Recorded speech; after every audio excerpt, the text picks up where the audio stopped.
Hello guys, so just doing the question and answer session for guys because I've been away last week and wasn't able to do much on the group. Didn't release many videos, but I'm sure many of you will have questions that you might want answered. So no matter how basic the question might be, do let me know your questions and I will answer them as honestly as I possibly can. So yeah, let me know who's here as well. And want to make sure we know who is there watching, and yeah, try and get some of those questions sorted out in your head. If you want me to show you something, if you want me to whatever, let me know in the live chat and I will for sure answer that for you. Azim Mustafa, good to see you, brother. Thank you for coming. Facebook user here to listen in. Thank you for coming. Up and coming trends in SEO. It's obviously a very, very, very big question. And anyone's guess would work, but you've got to look at NLP. You've got to look at the likes of Quora, not Quora, Surfer or POP. Do your own page, optimize that stuff a lot better, and got to get more relevant links. You know, you've got so much that you can look into, and people are not even doing the basics right. So you've got to make sure that all of that's on point first and foremost, and I think that will carry you a long way. There is no amazing new trends as such that no one else has spoken about. You've just got to dig deeper into your optimization as such. No Man Shams, good to see you, man. Hope all is well with you. Karthik, thank you for coming. MW, is it not enough to manually enter website link and address and phone number into a directory in order to get a citation link? No. Well, yes and no. You want to add a unique business description because it's really important for that citation to get indexed. Now, if you were going to just manually enter your website link, address, and phone number, that stuff's not going to get indexed. You need to be consistent with it as well. So your NAP or name, address, and postcode have got to be consistent, not using synonyms and all that kind of stuff. You want to make sure that that stuff is as good as it can be. But the most important thing is that unique business description to ensure that you get indexed, because as much as you want to fill out directories and you may think that that's a cool thing to do, unless that directory actually gets indexed, then it's passing you no value whatsoever. So yes, the business description has to go in there, and you have to make sure that you do that. So how long should the description be? A couple of, there's only so much some of these will give you, but it's got to be unique. It's got to be to the point. Normally, a couple of sentences is fine. But I use a service called citation, SEObuilder.com, they're now called, and that is normally enough for me. And they spin your description. They also make sure that you also get indexed, so they send it to an indexing tool, and that is the important part there as well. So they are looking to make sure that you do get indexed, and that is the key part when it comes to anything like that. So yeah, that's what you want to do there. should be indexed. Otherwise, yeah, exactly. Complete waste of time. Ashton Lobo, I have some posts ranking number 1 for which I haven't built any links. To secure that position, should I build some links? It really comes down to your niche, Ashton. If you're confident of staying there without building links, then, you know, if it's a very weak market, then the answer is no, you don't need to go to the cost of building links. But for me, I would be making sure that no one can take that position. So I personally would be building links to it, even if it's just a handful of links, just to consolidate that position. But the most important thing is not to spend money where you don't need to. And certainly for some search terms, you don't need links. You know, you can rank in content and engagement alone. So, yeah, so that would be my answer to that one. Guys, make sure you do give the video a little like and comment as well, or a like and a subscribe. I have actually hit the 45,000 subscribers.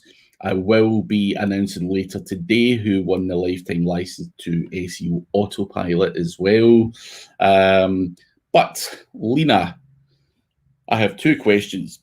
How do you generate leads from a website apart from forms? And 2, what is the ideal CTR to judge or have good impressions on a website in recruitment and consulting industry? I mean, you've got forms, you can collect emails using the kind of spin the wheel pop-ups, so, you know, potentially offer someone a prize, you know, a free download. There's so many other ways where you can capture people's data without them filling out a form. Well, they kind of still have to fill out the form, but, you know, you're doing it in a nicer, more unique fashion. You know, like the spin the wheel one works really well. You know, free download, free course, free whatever. What is the ideal click through to judge or have good impressions on our website in the recruitment consulting industry? I mean, it's very hard in the recruitment industry because you've got so much competition, and you know, everyone is a recruitment consultant, and it's very, very hard to stand out from the crowd as such. I think you've got to think outside the box, you know, in terms of how you're going to lure people into your website and not, you know, the next website there. How you would do that, I'm not entirely sure in the recruitment industry, in terms of, you know, yours is quite a professional industry, and I'm not sure you can just off the cuff come up with something just like that, because it's, you know, you've got to show a certain degree of professionalism in your niche. Let me, if I think about that one, ping me on LinkedIn and I will try and come up with something creative for you. But that's a hard one because it's easy to lure people in, you know, in certain industries, but yours has to remain, you know, semi-professional, I'm going to imagine. So that's a problem in itself. Any tips for low competition keywords for Amazon blogs? Just do good on page, you know, make sure you're using something like POP or Surfer to make sure that you are writing as much content, as many titles and all of that kind of stuff as the competition. That, you know, everyone knows that you can rank for real low competition words and content alone.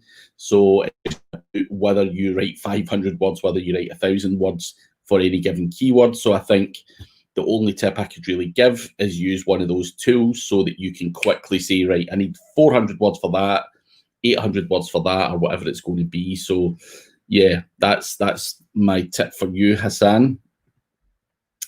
Vidipol, how many tier can I build in a micro niche? To be honest, you really don't need any more than 2 tiers, realistically. Sometimes in a micro niche, you don't even need a tiered link building structure. Just a handful of guest posts is going to be more than enough for you to rank. So it depends on what you're calling a micro niche, but you don't have to be all out aggressive and have, you know, crazy amounts of tiers for such you know, a micro niche. So Yeah, probably just a handful of guest posts, see where it goes, and then work on your tiers from there would be the answer. And good to see you too, Ashton. Karthik, will getting competitors backlinks and submitting the links will help for SEO? It's a great way to start, Karthik, but if everyone just gets what the competition have got, you're going to be level. You need to be doing something that your competition are not doing. So try and get links that they've not got, or do something that they're not doing. And of course, it's a great strategy to start out copying what links they've got. But again, you need to think outside the box. You need to be doing something they're not. Otherwise, you're just going to be seen as being on a level with the competition, and then Google are going to look to other factors such as click-through rate, engagement, traffic, all of that stuff. And that is where you may lose the battle if your competition are more established than you. So get better links than the competition to begin with. Coundal, I want to change my local office address. We just shifted to a new city, but I do not have access to all the citations to change the address manually. Should I make more citations with the new address? Yes, many people have this problem. They've moved and they don't the guy that done the citations or whatever didn't have that. Typically, what it would look like is you potentially get two addresses. I would just update my landing page with your current address and make sure that you get more new citations than you had previously. And hopefully that would be enough for Google to say, right, that's the new address. Ryan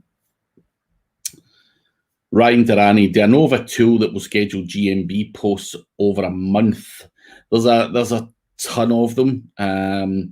Sprout Social does it, and that's the one I use. But there's tons of them, mate. There's tons of them. So just have a wee Google GMB post scheduler, and there'll be tools that do it specifically. But I use Sprout Social for all of the social media stuff that I do. Schedule that out. Tamar, good to see you, my man. Hope all is good down in sunny London. Karthik, we answered that one, and thank you very much. Itamar, finally got there, mate. It's been a long slog. Thank you for your help as well along the way. Theo, good to see you, my man. I will ping you a message after this, actually. You're on my to-do list for today. Vidi Paul saw a blog that has 40 Web 2.0s in Tier 1 and blasted links with Tier 2. Listen, that strategy can work very well initially. Is that the best strategy? Absolutely not. Is that something that's potentially going to get banned in the future? Yes. It's certainly not how I would do it. Because it's not how I would do it doesn't mean it's not going to rank. Spam still works to certain degrees. You may get away with it for 6 months. You may get away with it for 2 years. You need to be careful what you're doing, and everything that I do is with a view to future-proofing my business as well. So although some things work in the short term, do I want to be penalised for them in the long term? And for me, that strategy is something that eventually an update will come out and that website will tank. So don't always follow the competition. Of course, it makes sense to follow what they're doing, in terms of a strategy that works now, but also think about future-proofing your business. Tapan, tell me the best way to use GSA backlinks, which is not going to count as spammy. Well, it is a spamming tool, Tapan, and you're going to have to use GSA as part of your tiered link building structure. It's certainly not something I would use towards a money site as such. However, the biggest tip I can give you with GSA is scrape your own list. If you're going to submit to the sites that GSA automatically gives you, then you are going to be getting links that everyone else has got. And, there's not just everyone, like everyone in the world that uses GSA will all be pinging out to the same websites as you. and there's no real value there. So scraping up your own list using Scrapebox or something else and importing that list into GSA is where you're going to get some value. But that is going to eliminate, the amount of spam as such. But I still wouldn't be pointing that to my money website. GSA is very, very spammy. And it's just a tool I normally play around with now, but I'd rather use SEO Autopilot or something better. So hopefully that helps. Theo, what do you do if there is a search term with good traffic, but it's not natural language-wise? Fit it in somehow. I really don't care if it's not natural language-wise. If whatever it was, if it was broken English, pidgin English, whatever the hell you want to call it, and it didn't make a great amount of sense, but there was a lot of search volume for it, then I'm targeting it. I don't care. I want that traffic. So I do what I need to do. So may make me look stupid, but that's the risk I'm willing to take to get some of that traffic. So yeah. MW, is guest posting any good for local sites? Like, say, a beauty salon, is it worthwhile to write a guest post on a generic site related to beauty and then point a link to the homepage? Now, you don't always have to point a link to the homepage. It can be to an internal page. You can be in a generic website. I think a mix of generic and niche relevant websites is the way you want to go. I would go for a generic website if it was high powered. But yeah, guest posting is great for local websites, and you want to point it to you can point it to your homepage, you can point it to inner pages, whatever page is most relevant to what you're trying to target. I wouldn't go all out on generic websites because Google are becoming more relevant, so just bear that in mind. But yeah, just make sure you're also mixing up and not just linking to your homepage. Karthik, I've answered that one, brother. And Lena, no problem. Hit me up with a message.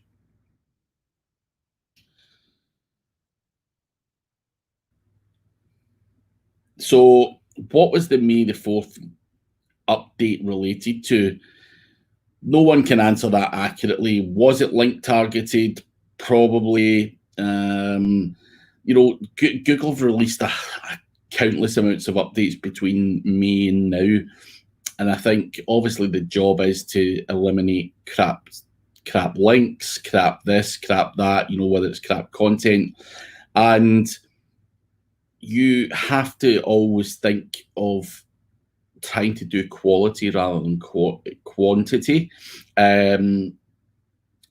Whether that update really was about links, no one actually knows. But I think people with large data sets and everything else will confirm that it is about links. Or whatever, but a lot of people did have an impact, and they've had to adapt their strategies and try and recover. But yeah, as I say, I would confirm that it probably is link related, but I can't obviously categorically say that because I'm not Google. Just work on improving your website overall. Don't just focus on the links. Do make sure you are continuing to optimize in all other areas. LinkedIn user, what free low budget tools would you recommend for a small independent business? It depends on what you're trying to do, really, on what platform you're trying to get more traffic from. There's the likes of Pinterest, there's tools, automated tools for social media. There's not a great amount of free tools out there, but there's tools that can do stuff that's very, very cheap, like automate your whole LinkedIn, connecting with people, sending them messages and all that. You can use Linked Helper for $15 a month. And I think that's a really good tool. But there's so many tools that, if you can come back and tell me more about what you're trying to do, because obviously a small and independent business can win business just on LinkedIn alone. They can drive a lot of traffic through Pinterest alone, or they may want to do a wider social media thing. So let me know more about where you're trying to target traffic from, and I can point you more specifically towards the right tools. Theo, thank you. Vidi Paul, how do you watch competitors' PBNs? I don't. I mean, you can reverse engineer that stuff. It's fairly easy to do using the likes of Public WW or various other tools that are not commonly used.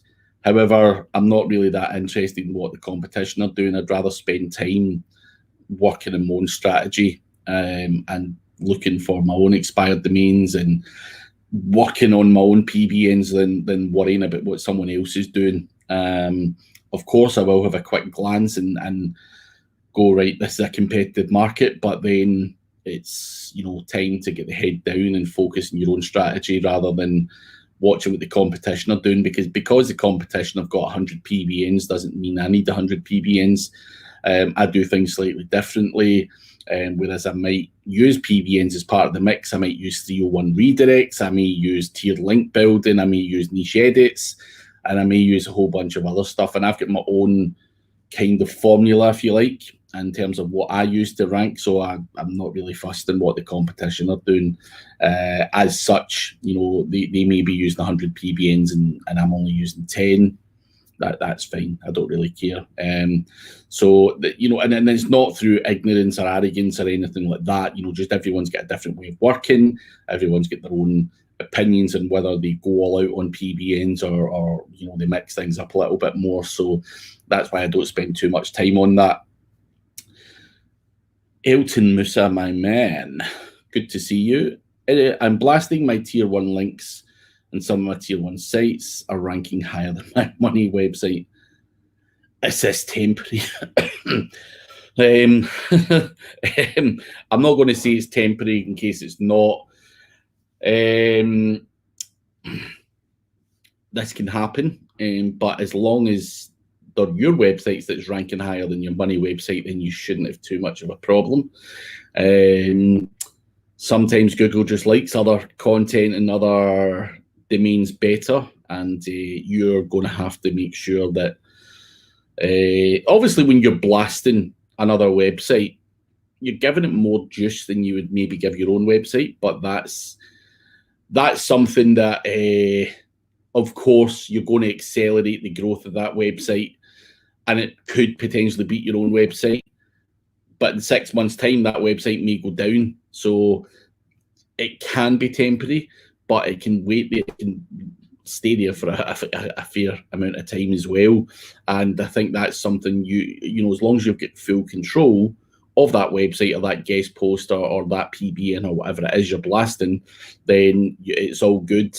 But let's just say your website's got 10 links and you've got another website which is part of your tiered link building structure that's got 150 links. Of course it's going to win in the short term, because you're giving it a hell of a lot more than you're giving your money website. So it's natural for that to happen. And it's just something that, as I say, when you're building up your tiers, that's why you need to retain that control and of what's on that website. So yeah, you just need to try and figure out the best way. And Tommy Finnan, good to see you here, mate. Had a quiet weekend this weekend. I was in Poland last week, and it took its toll on me, the travelling, the drinking, and I had a quiet weekend, a lazy one. So nothing too crazy here, but I hope you also had a good weekend.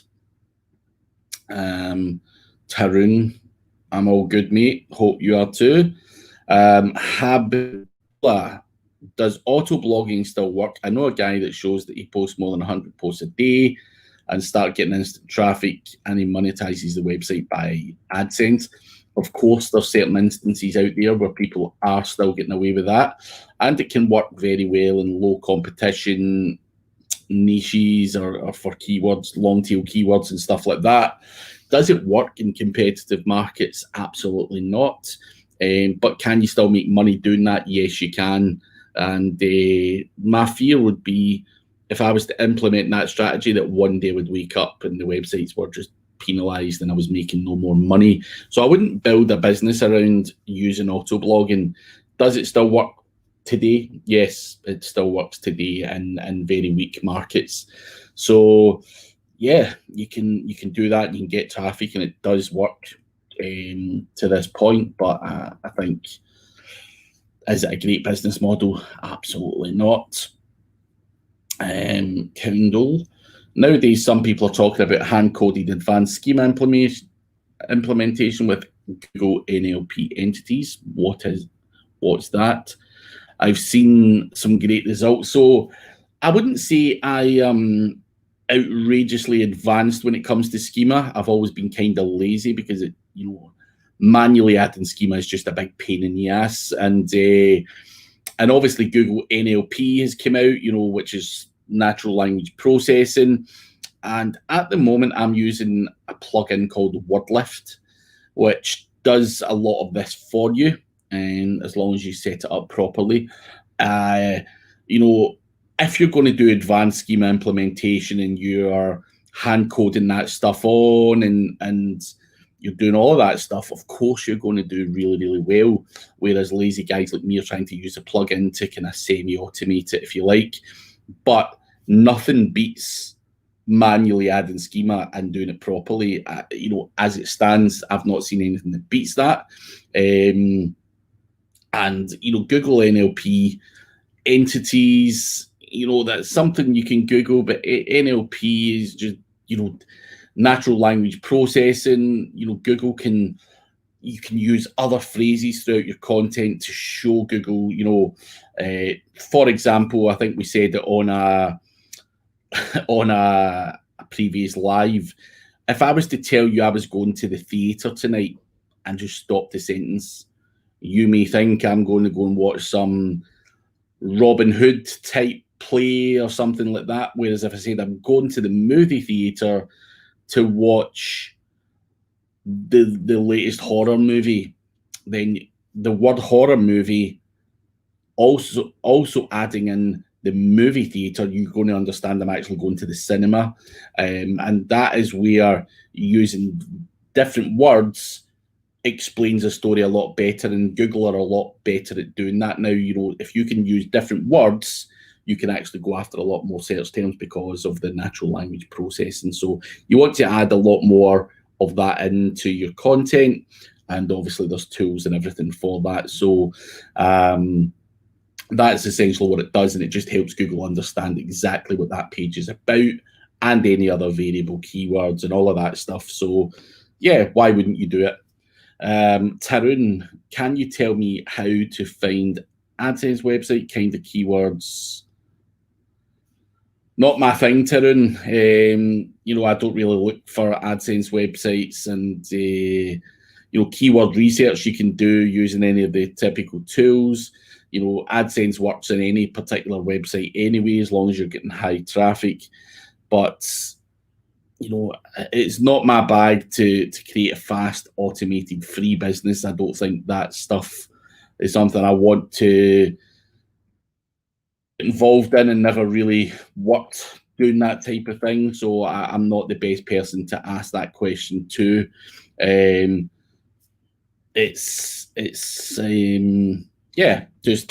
think someone else is better answering that. I'm not the best person to do that, because AdSense for me is just the lowest form of making money.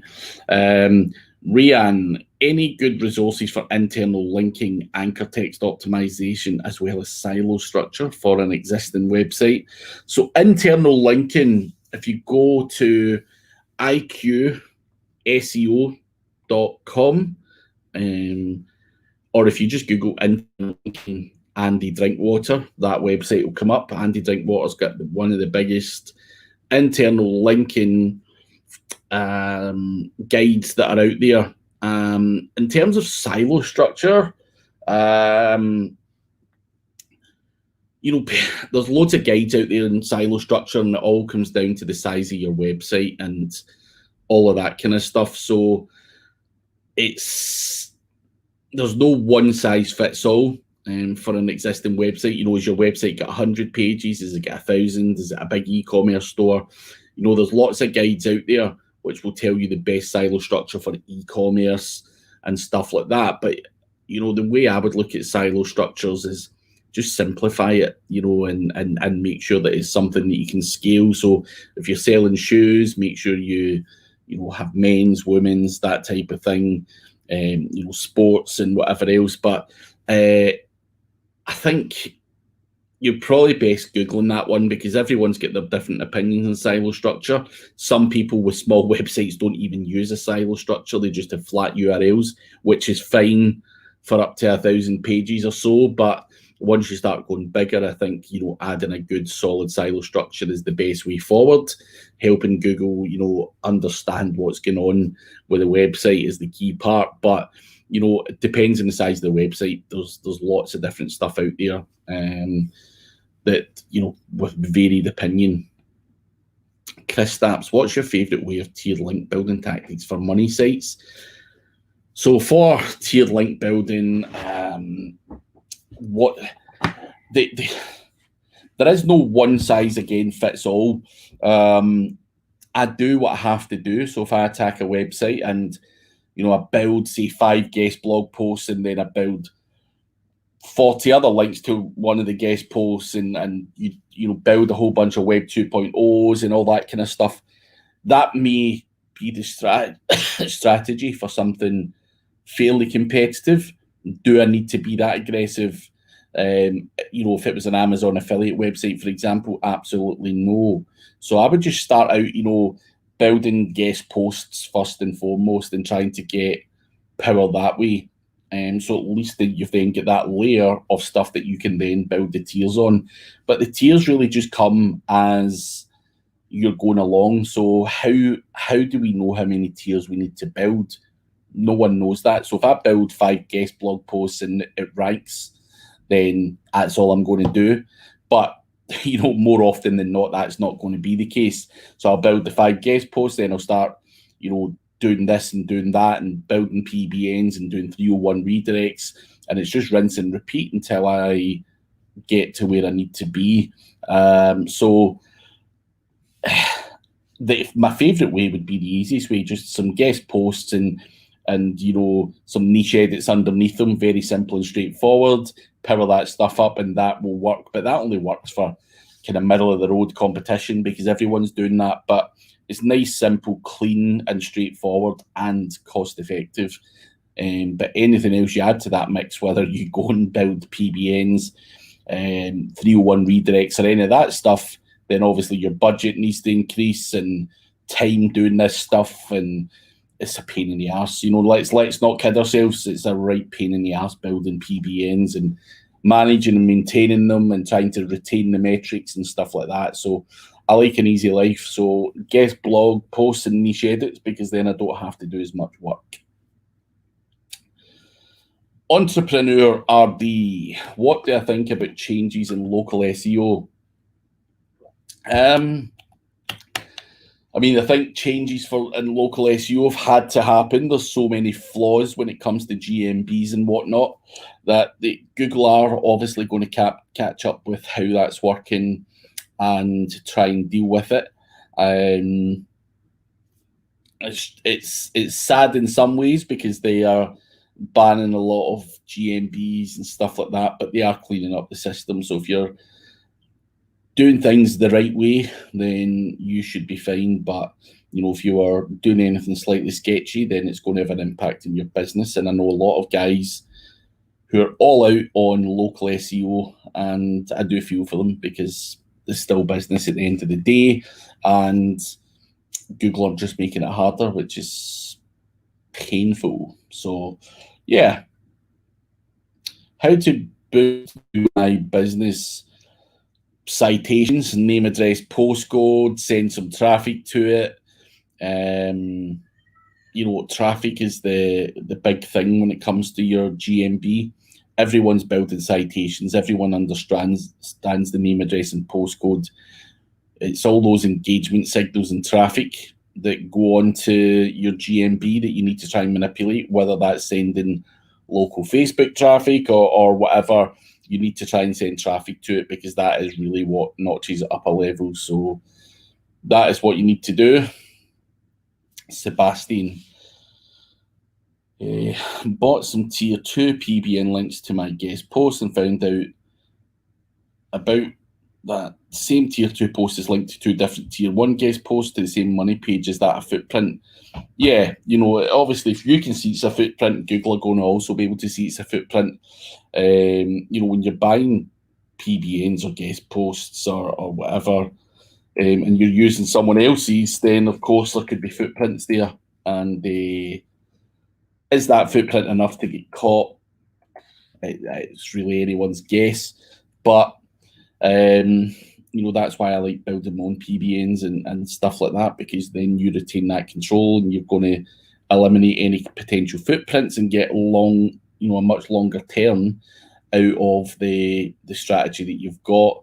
But if you're buying them from guys, then yeah, they can do footprints and whatever. And people get sloppy as well. They start to link out to 3 and 4 guys on the same guest post, and yeah, it can become a bit sketchy, to say the least. How do we know Google algorithm for SEO? We don't. No one does, and no one ever will. We just have to test and figure out ways to do things. That's what everyone does, so no one actually knows that. Any trusted place to buy a PBN or domain for making a PBN, not in auctions, drop catchers. The thing you've got here, Raphael, is if you're going to wait for the stuff to drop and avoid the auctions, you're going to get the crap that no one else wants. You can get some good stuff at auctions for a real low price, and that's stuff that actually carries the value that you need to make it work.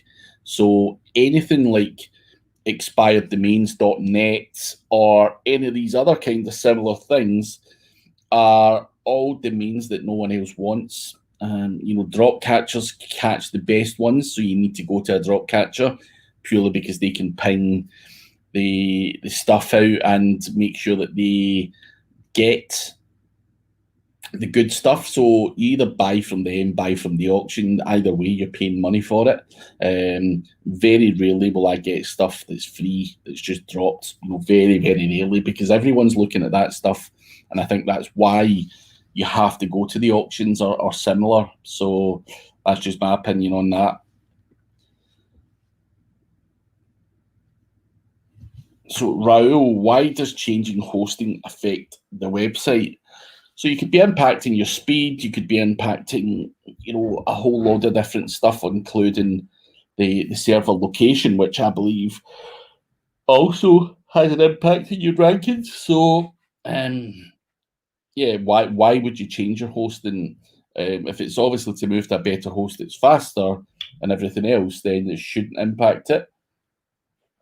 But you need to look to that particular hosting company and figure out why that change has had an impact on your website, and either reverse it back or go elsewhere.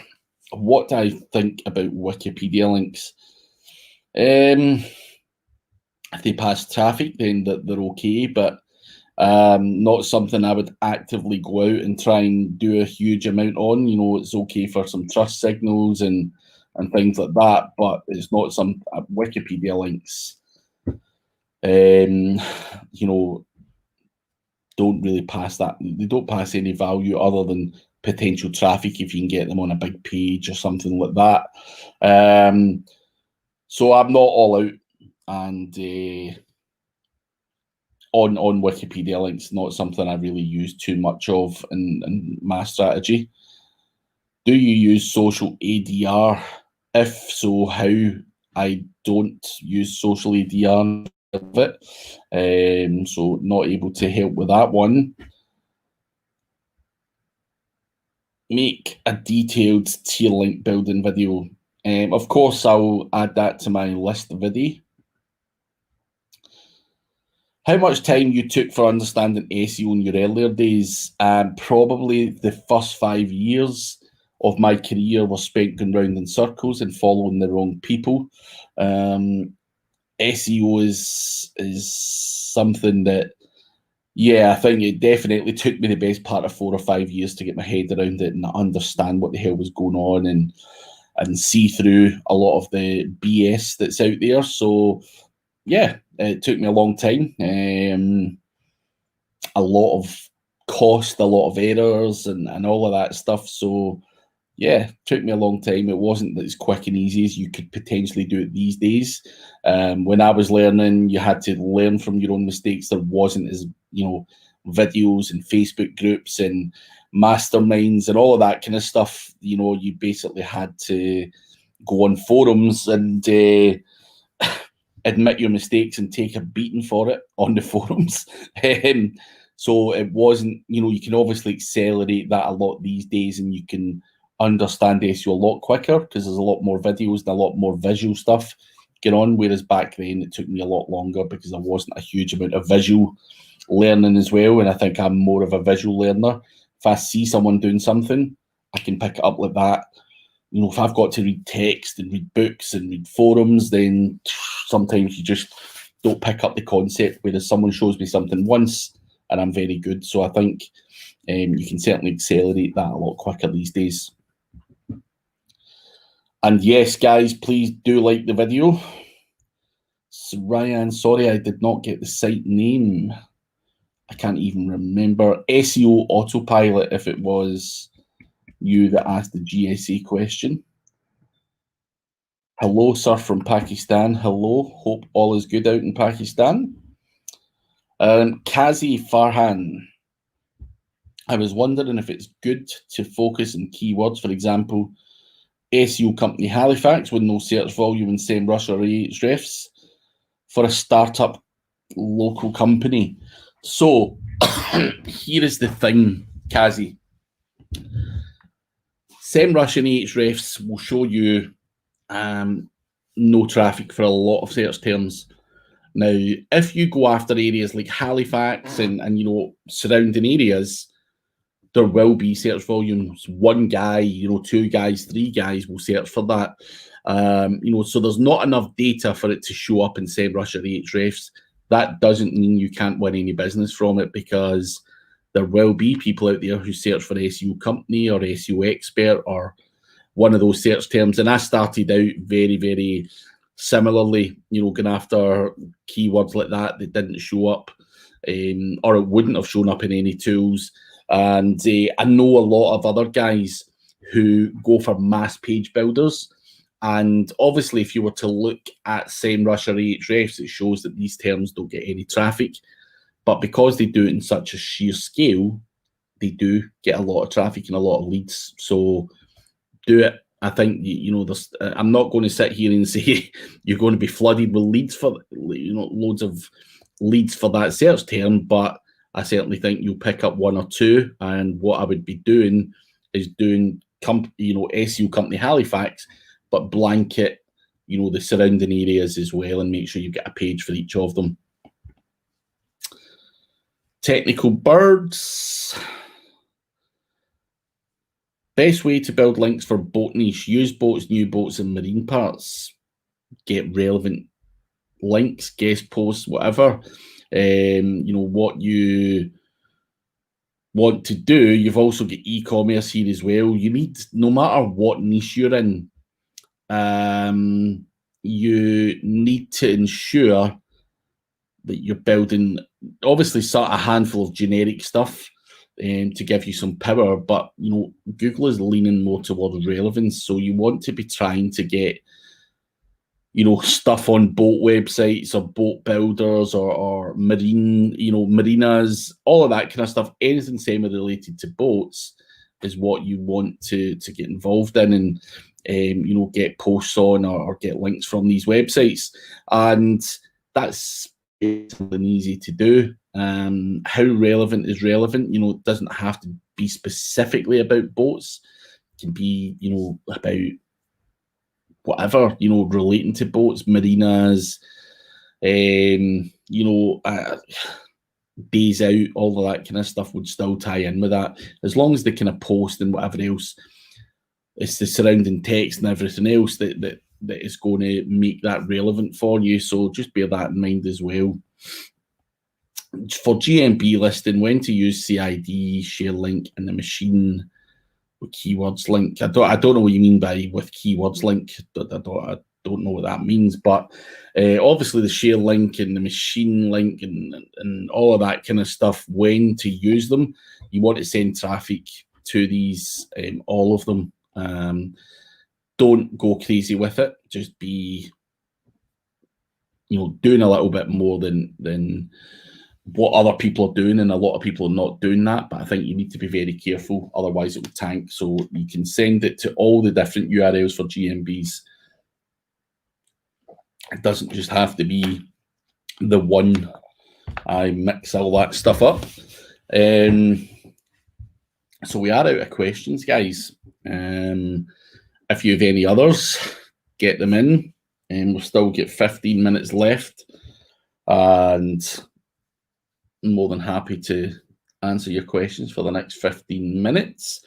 And do make sure that you do give the video a like and subscribe if you've not already subscribed to the channel. Hi. Any quick tips for 5-language-based website? What is the minimum? So any tips for a 5-language-based website? I mean, you've got 5 languages. You're going to have to make sure that that you're getting links from the to the right URLs, hreflang tags, and all that kind of stuff. Like, it's just basic stuff. It's a different game. It's obviously not the same as doing local SEO, but with a multilingual website, you need to be building multiple different links from different countries and all of that kind of stuff. So the job's not really any different as such. You just have to do more of it. And if you want to rank well in India, for example, you're going to need an Indian backlink profile. If you want to rank in America, focus on the American backlinks and make sure that you've got your hreflang tags and all of that kind of stuff set up. But other than that, it's all about on page and speed and calls to action and all that kind of stuff. So not much I can really give you there that no one said before. Fatty, what is the minimum time we should allocate to one SEO project? I can't answer that because it's too much of a generic question. It could be 10 minutes, it could be 10 hours, it could be 100 hours. Really can't answer that one. It's too loose a question. Hi, any tips on how to get featured on Forbes and Entrepreneur? You need to pay money if you want to be featured on there. They take paid placements. Either that or hire a PR agency, but you can get paid placements on these. There's a million sellers out there. So if you go to people per hour and put in Forbes or Entrepreneur, you can buy links on there. But is that something you need to do as part of your strategy? Are they worth the money? That's the next question. That's debatable. So I wouldn't be going crazy with spending money on that stuff because they are expensive. Ivan Roland, where is the best place to buy DA50 links and how much should I pay? Best place is probably linksforyou.com, and the prices do vary depending on the links that you want, but most link sellers will sell you DA50 plus, or I think it's DA60 plus they sell for about, I think it's about $379 for a DA60 plus. So that is the kind of going rate across the board out there, regardless of who you go to. Captain, I have a question. I just buy PBN homepage link service, the PBN ranked on page 1, but I have Poker Neighbor and the same PBN link also on the homepage. Will it hurt my website? Potentially, having links to poker sites and your site is also going to give you that kind of neighborhood and potentially, yeah. Again, when you buy PBNs, you're not buying a PBN, you're buying a public network, which is not what PBN stands for, private blog network. I wouldn't want to be sharing links with, poker people and whatever else. I think there's potential danger there. So obviously, just by simply being linked from the same website isn't going to harm you as such. But I think when Google look at that and see if you're always linking with these kind of people and all that kind of stuff, then you could potentially long-term harm your website. What would you prefer from any one of these, page speed or user experience?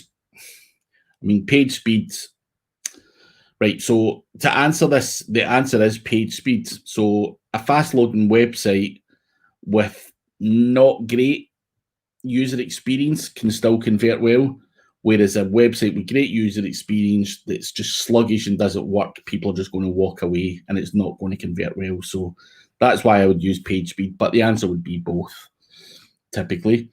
DA and PA, domain authority and page authority.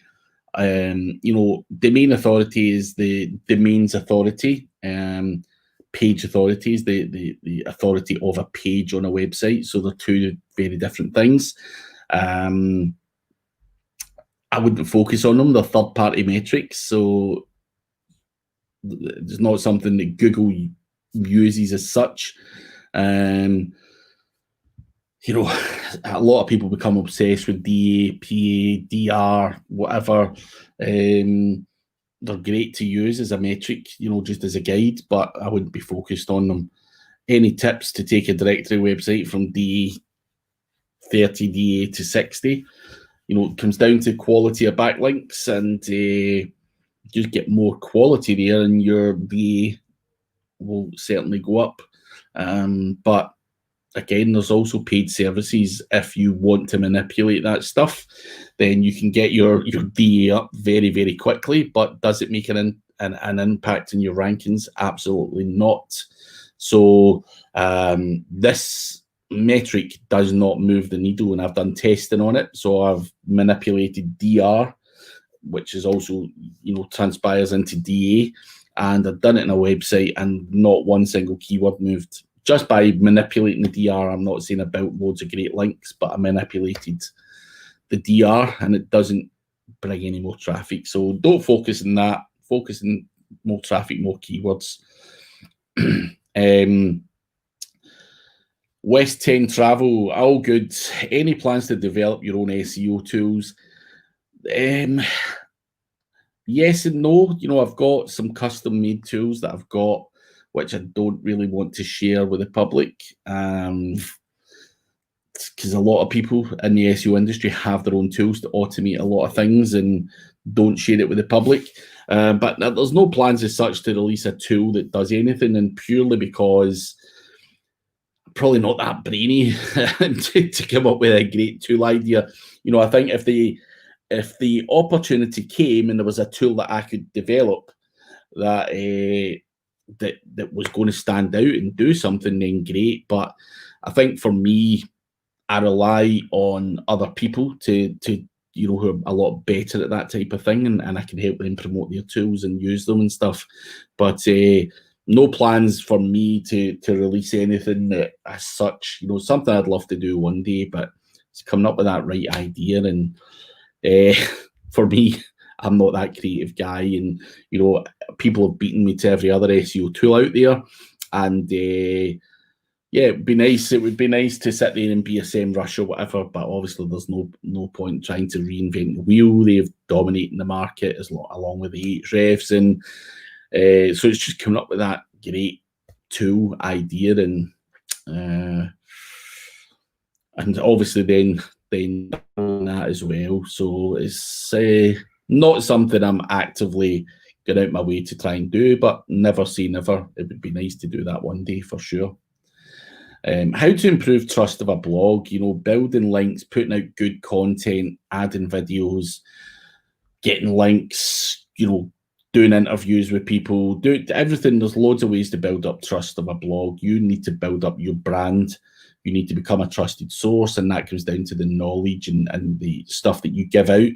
that will obviously then go and filter into your website and you will become a trusted person. But that takes time and effort, and something I would advise that you do. But building more links and getting exposure in webinars, and even potentially writing for the likes of other SEO websites out there and stuff like that is a great way to build up trust. And obviously it would be your blog that would then be trusted. So build up your own profile to then get that trust. Kazi, for a local company or startup, do you think we should focus solely on high DR backlinks 75 and above? Should we take both do follow and no follow, or just get do follows? So Kazi, I've never in my life ever set out to get a no follow link as such. Never. Obviously, it happens naturally, depending, whether you get citations, whether you get this, that, or the next thing. So I've never set up to get a no follow link. It just happens naturally. But for a new local company, should you focus solely on high DR backlinks, 75 and above? No, definitely not. Grab whatever you can. What you're also looking for is variety of IP addresses. You want to be in a variety of different relevant websites and all of that stuff. So I wouldn't focus just on the high-powered stuff. In an ideal world, I still wouldn't even do that, even if I had an endless budget. I would want on the DR40s and the 50s as well, just to get diversity, just to get volume, because there's not, endless amounts of high-quality DR75s and above. But I would grab them as well. They're certainly not going to harm you as such, but I certainly wouldn't snuff anything below that. But in terms of getting no follow and do follow, I only focus on getting do follow. But obviously, if you look at my backlink profile, there will be 40% that are no follow. That just happens naturally. So I don't set out to get no follows, and I wouldn't spend a huge amount of money getting no follows either. So hopefully that helps you. Is there any benefit in buying an old domain in SEO? Yes, you can take advantage of an expired domain and the backlink profile that domain has. Does age of domain matter in SEO? Is a website that's 14 years old any better than one that's 10 years old? Probably not, in my opinion. So that side of the question, the answer would be no. But does an expired domain name have any value over a brand new one? Yes, it does. So it depends. I don't think domain age is a massive ranking factor as such. When it comes to 5 years, 6 years, or whatever. But I think obviously at the starting from scratch, an expired domain can certainly give you the head start, and obviously a bit of a backlink profile to work with. So yes and no is your answer to that one.